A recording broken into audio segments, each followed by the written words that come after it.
Hello friends. आज मैं बात करूंगा राज्य के नीति निर्देशक तत्वों की। तो अगर मैं बात करूं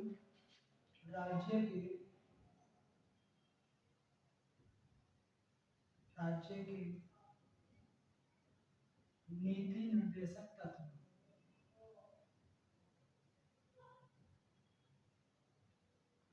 राज्य के नीति निर्देशक तत्व, देखो इसे इंग्लिश में भी ऐसे बोलते हैं, डीपीएसपी बोलते हैं, डीपीएसपी मतलब मीन्स है इसका डायरेक्टिव प्रिंसिपल्स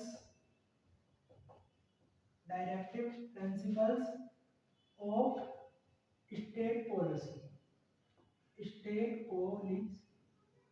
सही है, directive principles of state policy, DPSP बोलते हैं इनको, बोलते हैं ना, राज्य के नीति निर्देशक तत्व।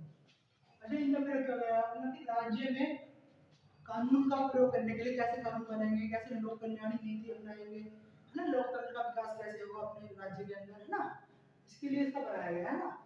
अब बात करूं राज्य के नीति निर्देशक तत्व डीपीएसपी का निर्धारण करने के लिए तीन तरह की विचारधाराओं का प्रयोग हुआ है। अगर आपसे क्वेश्चन पूछे तो पहली तो है आपकी समाजवादी विचारधारा, समाजवादी विचारधारा। दूसरी है भैया आपकी गांधीवादी विचारधारा, और तीसरी है आपकी उदारवादी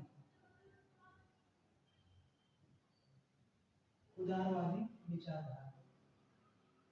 तीन प्रकार की विचारधारा का प्रयोग किया गया है इसे बनाने के लिए, समाजवादी विचारधारा, गांधीवादी विचारधारा और उदारवादी विचारधारा।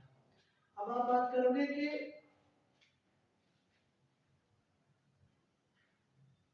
कौन से संविधान के कौन से भाग में है, तो संविधान के भाग 4 में इनका उल्लेख है और अनुच्छेद 36 से 51 तक इनके बारे में बताया गया है। अनुच्छेद 36 से 51 तक इनके बारे में बताया गया है। और ये जो आपके डीपीएसपी हैं ये आयरलैंड से लिए गए हैं, आयरलैंड,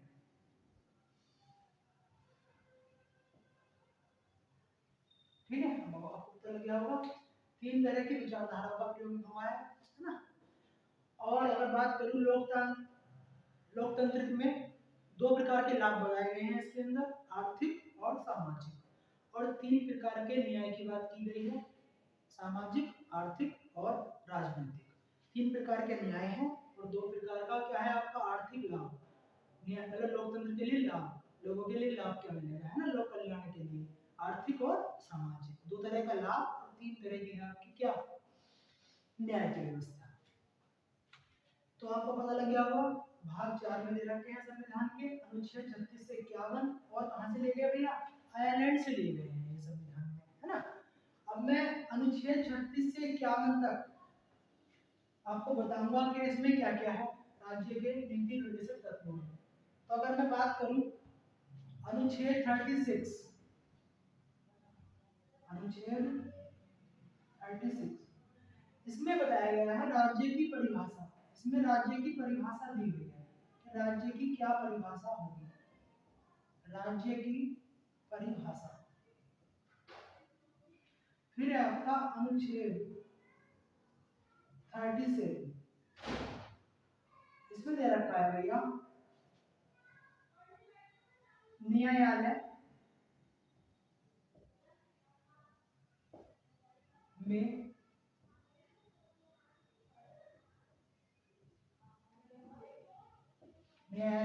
परिवर्तनीय नहीं है,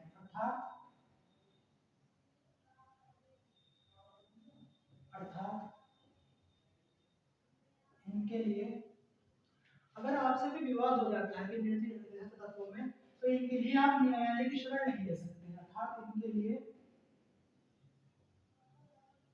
न्यायालय की शरण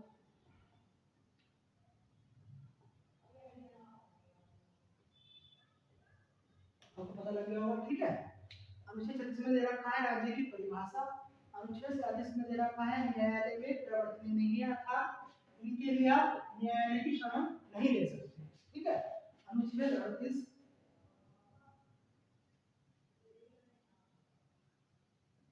अनुच्छेद 38 में जो है 3 प्रकार के न्याय की बात की गई है। और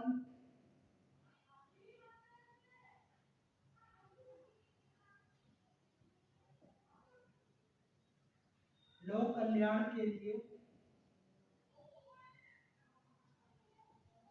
अभिव्यक्ति, लोक कल्याण के लिए अभिव्यक्ति।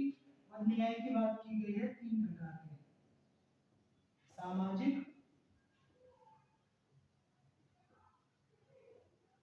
सामाजिक न्याय, आर्थिक न्याय और तीसरा है आपका राजनीतिक न्याय।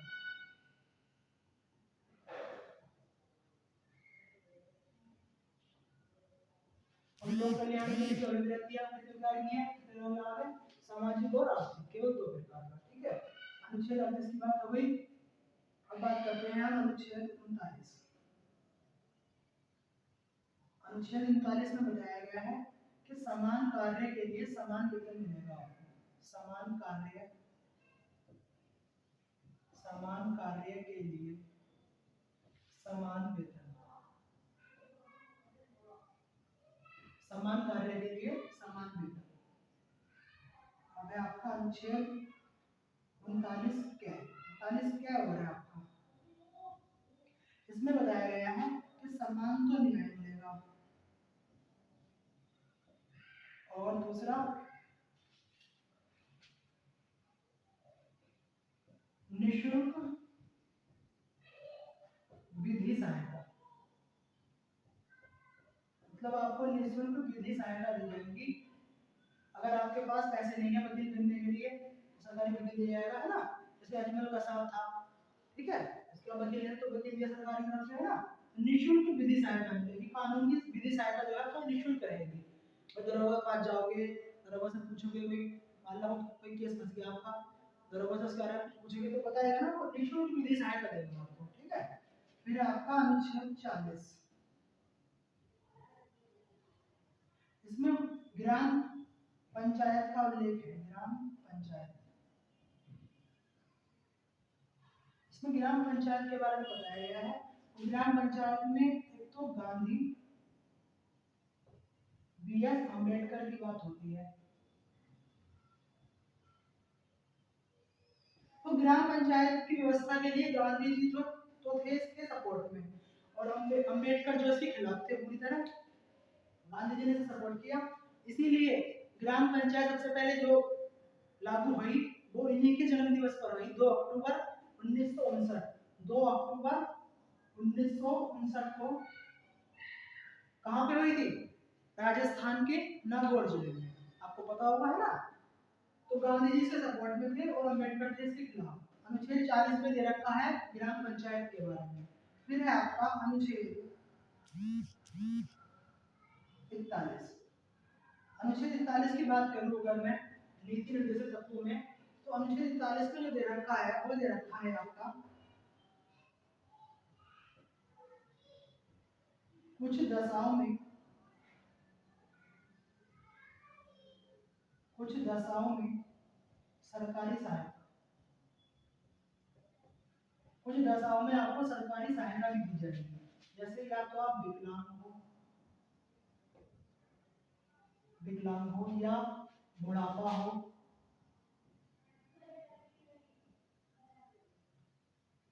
सही है, विकलांग हो आप या फिर बुढ़ापा है आपको, है ना। तो इस तरह से आपको दी जाएगी, कुछ सरकारी सहायता दी जाएगी, है ना। पेंशन दी जाएगी, प्रौढ़ शिक्षा दी जाएगी बूढ़े लोगों को, है ना, सही है, पेंशन आदि मिलती है ना। अगर आप बूढ़े हो तो पेंशन आदि मिलती है ना। कुछ दशाओं में क्या मिलेगी आपको, सरकारी सहायता। 41 में बताया गया है ना। अनुच्छेद 42, 42 अनुच्छेद, अनुच्छेद नंबर 42 में बताया गया है मनोचित दशा, मनोचित दशा व प्रसूति सहायता, प्रसूति ये बताया गया है अनुच्छेद 42 में। फिर आपका अनुच्छेद 43, इसमें जिक्र करा गया है निर्वाह मजदूरी।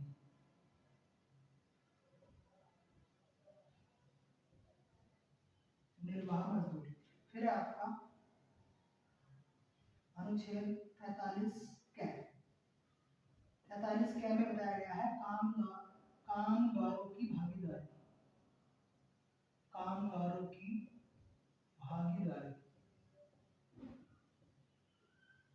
फिर आपका अनुच्छेद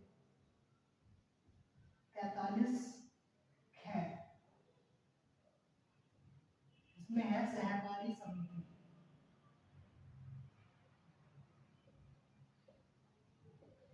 कैसे बोलते हैं, कोऑपरेटिव।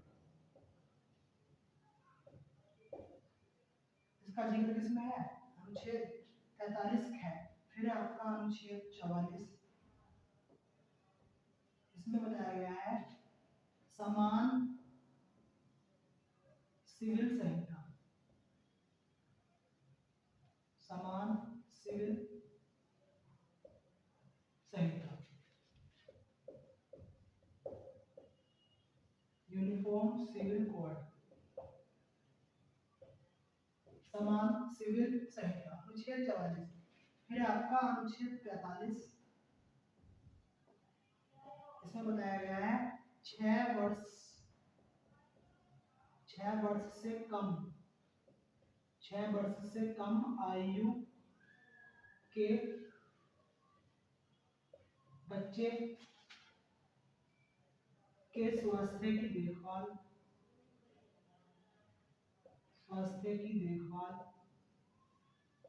केयर करनी है ना, देखभाल व उसकी शिक्षा की व्यवस्था में शिक्षा। ठीक है, अनुच्छेद 45 की बात होगी। अब बात करते हैं अनुच्छेद 46 की।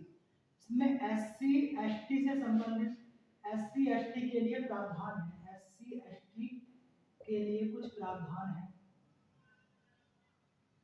ये है आपके आर्थिक व शिक्षा के लिए, आर्थिक व शिक्षा।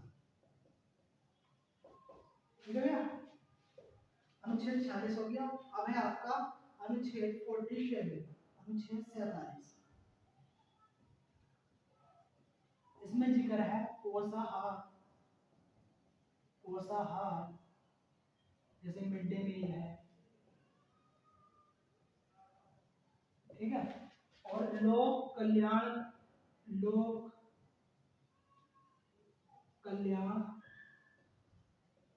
के स्वास्थ्य का ध्यान, व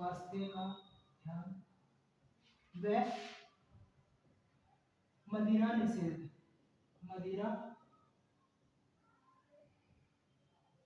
निषेध। देखो मैंने अनुच्छेद 47 तक की बात करी आपसे, है ना, क्योंकि बोर्ड में गया, मैं आगे बात करूंगा। चलो मैं आपको समझा देता हूँ, है ना। आपको ये है आपके डीपीएसपी। अनुच्छेद 36 में दे रखा है राज्य की परिभाषा, कि राज्य की परिभाषा क्या होगी। अनुच्छेद 37 में दे रखा है कि इनके खिलाफ कोई भी वाद विवाद न्यायालय के शरण में संभव नहीं है, न्यायालय में इनके खिलाफ हम नहीं जा सकते, ये न्यायालय में प्रवर्तनीय नहीं है, अर्थात उनके लिए न्यायालय की शरण जो है संभव नहीं है। मतलब राज्य के नीति निर्देशक तत्वों के लिए हम न्यायालय की शरण नहीं ले सकते। अनुच्छेद 38 में दे रखा है लोक कल्याण के लिए अभिवृत्ति, मतलब न्याय दे रखा है 3 प्रकार का, सामाजिक, आर्थिक और राजनीतिक। फिर आपका अनुच्छेद 39, इसमें दे रखा है भैया समान कार्य के लिए समान वेतन, कि समान कार्य होगा तो आपको उसी प्रकार समान ही वेतन मिला जाएगा, जैसा काम वैसे पैसे, है ना। ये नहीं कि अगर महिला है तो उसे कम पैसे मिलेंगे, है ना, पुरुष को ज्यादा पैसे मिलेंगे। ठीक है, फिर आपका 39 कै, 39 में जोड़ गया 39 कै, इसमें दिया हुआ है भैया समान न्याय, न्याय भी समान मिलेगा, और निःशुल्क विधि सहायता, कि अगर आप के पास पैसे नहीं है आपको वकील ही मिलेगा, है ना, निःशुल्क दरों के बाद जब आपको केस होता है तो वो सहायता देगा, आपको बताएगा कि कैसे कैसे करना है ना, निःशुल्क विधि सहायता मिलेगी आपको, और समान न्याय मिलेगा। अनुच्छेद 40 में जो है वो ग्राम पंचायत का जिक्र है, कि ग्राम पंचायत किस तरह से गठन होगा। ठीक है, मैंने आपको बता दिया पहले ग्राम पंचायत सबसे पहले कहाँ बनी, 2 अक्टूबर 1959 को, कहाँ पे, राजस्थान के नागौर जिले में। ठीक है, अनुच्छेद 41 की बात करूं तो कुछ कुछ दशाओं में आपको सरकारी सहायता भी दी जाएगी। अगर आप विकलांग हो तो आपको सहायता मिलेगी, रिक्शा मिलेगी आपको चलाने के लिए। अगर आपको बुढ़ापा है तो आपको पेंशन भी मिलेगी। प्रौढ़ शिक्षा, जो बड़े बूढ़े लोग हैं उनके लिए प्रौढ़ शिक्षा का भी प्रोत्साहन चल रहा है ना, कुछ दशाओं में मिलेगी आपको सरकारी सहायता। अनुच्छेद 42 में है आपका मनोचित दशा और प्रसूति सहायता। इसे समझो ये क्या है। प्रसूति सहायता का मतलब ये है कि कोई अगर लेडीज प्रेग्नेंट है तो उसे 3 महीने पहले, उसकी डिलीवरी के 3 महीने पहले छुट्टी मिल जाएगी और डिलीवरी के 3 महीने बाद छुट्टी मिल जाएगी। टोटली 6 मंथ की छुट्टी मिल सकती है ना, 6 महीने की एक बच्चे पे, और सैलरी तो पूरी मिलेगी है ना। लेकिन कुछ दशा है, इसमें कुछ कंडीशन है, केवल 2 ही बच्चे पे इस तरह से मिल पाएगी आपको।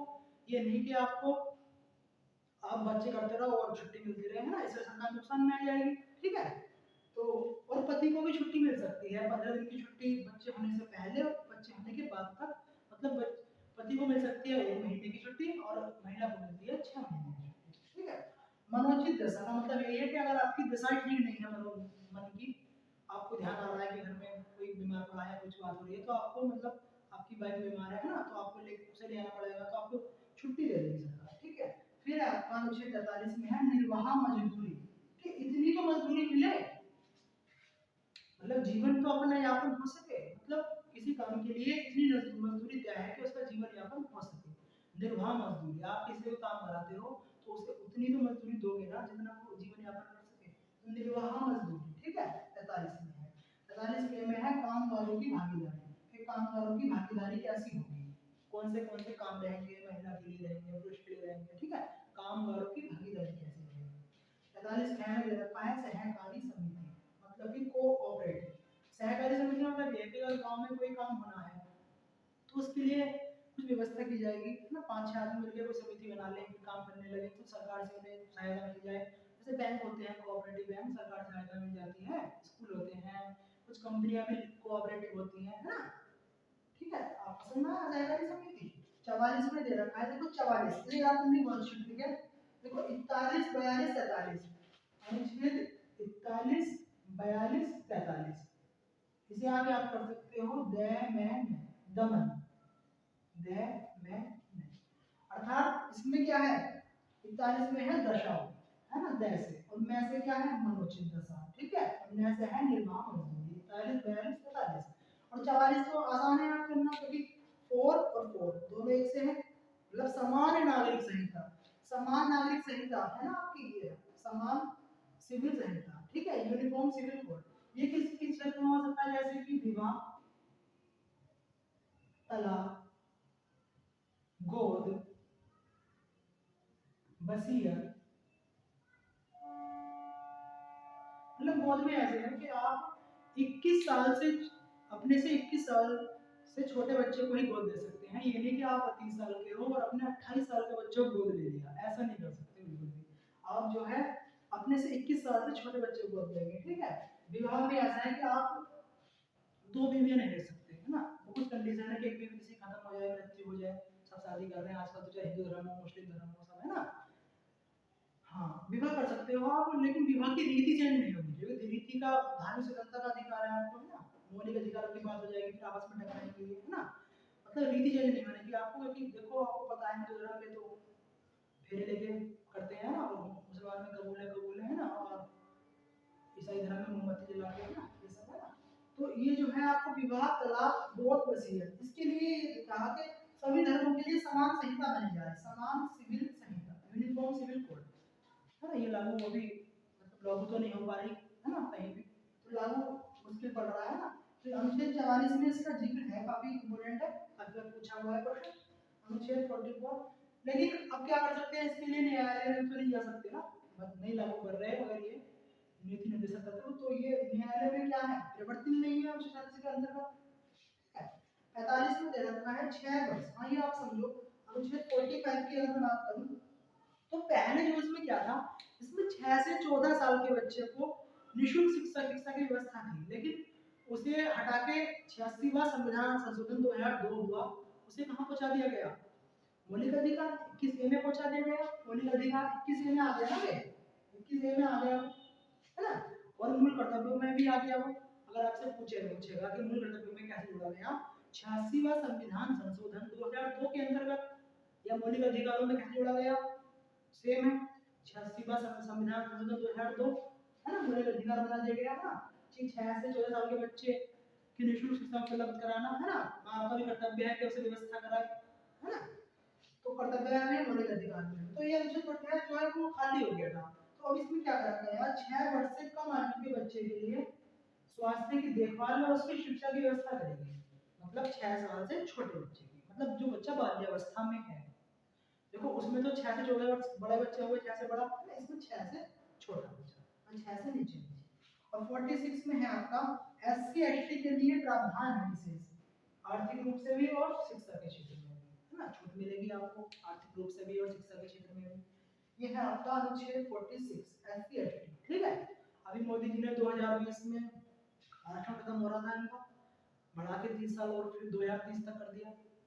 कोई सरकार, देखो सरकार तो सब एससी एसटी इनका जो है आरक्षण बढ़ा ही देती है, भाई वोट चाहिए है ना, तो सर मैं एससी एसटी के लिए विशेष प्रावधान है आर्थिक है शिक्षा है।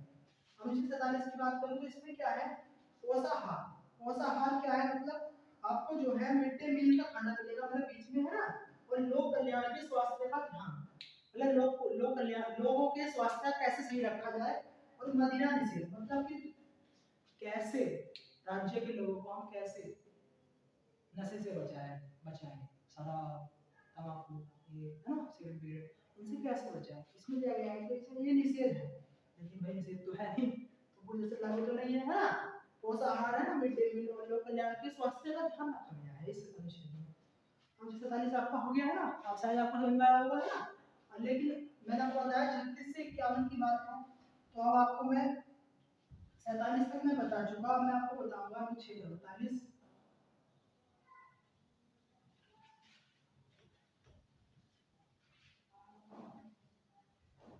अनुच्छेद 48 में जो है आपका अनुच्छेद 48, इसमें पशुपालन कृषि व दुधारू पशु, ठीक है। और फिर आपका अनुच्छेद 48 के ये है आपका पर्यावरण संरक्षण, फिर है आपका अनुच्छेद 49, इसमें दे रखा है ये आपका, इसमें दे रखा है जो आपके अनुच्छेद 49 में दे रखा है आपका, जो देखो पहले देखो आप अनुच्छेद 48 में देखा पशुपालन है ना, कि पशुपालन के लिए सहायता मिलेगी, कृषि की सहायता मिलेगी है ना, दुधारू पशु आपको डेयरी वेरी है आपकी तो आपको सहायता दी जाएगी है ना, गौशाला का निर्माण कराया जाएगा अनुच्छेद 48 में है ना। जो आपके स्मारक हैं 49 में दे रखा है स्मारक और स्थान है ना, उनके लिए संरक्षण की व्यवस्था है, संरक्षण कि उनका संरक्षण कैसे करेंगे है ना, जो आपके देश के स्मारक हैं स्थान है ऐसे उनकी जो है आप कैसे इनकी संरक्षण की व्यवस्था करोगे, अनुच्छेद 49 हो गया। फिर आपका अनुच्छेद 50 और लास्ट है आपका अनुच्छेद 51, ठीक है। अनुच्छेद 50 की बात करूं तो इसमें दे रखा है आपका अनुच्छेद 49 में स्मारक हो गया, स्थान हो गया और संरक्षण की व्यवस्था हो गई। अनुच्छेद 50 में है आपका न्यायपालिका व कार्यपालिका का विभाजन और लास्ट है आपका अंतरराष्ट्रीय शांति व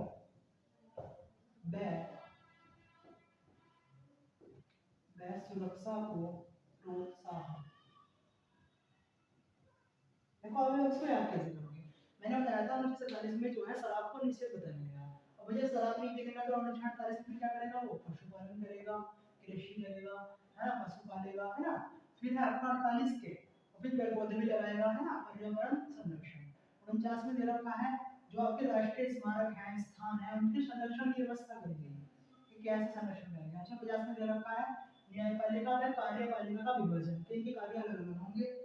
51 में दे रखा है अंतरराष्ट्रीय शांति व सुरक्षा को क्या मिलेगा, प्रोत्साहन देंगे। कोई सा भी राष्ट्र जो है आपको मतलब हम जो है युद्ध की व्यवस्था नहीं करेंगे, अंतरराष्ट्रीय शांति बनाए रखेंगे और सुरक्षा को मिलेगा प्रोत्साहन। ठीक है, ये थे आपके डीपीएसपी। ठीक है, अब इस इनसे संबंधित जो है आपके तीन, एक तो आपका है केसवानी, केसवानी भारती, केस हुआ है 1973 में। इसमें क्या बताया गया है, इसमें जो है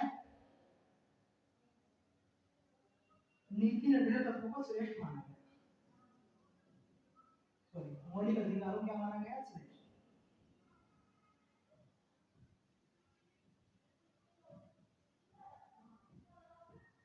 को वरीयता। फिर है आपका 42वां संविधान संशोधन, जिसे मिनी कॉन्स्टिट्यूशन भी कहते हैं, 42वां संविधान संशोधन ये हुआ था 1976 में। इसमें जो है जो आपके डीपीएसपी हैं इनको वरीयता दी गई। अब इनमें टकराव हो गया कि भाई मौलिक अधिकार श्रेष्ठ है या डीपीएसपी, मतलब राज्य के नीति निर्देशक तत्व। तो उसके बाद जो है आपका एक मिनर्वा मिल्स विवाद,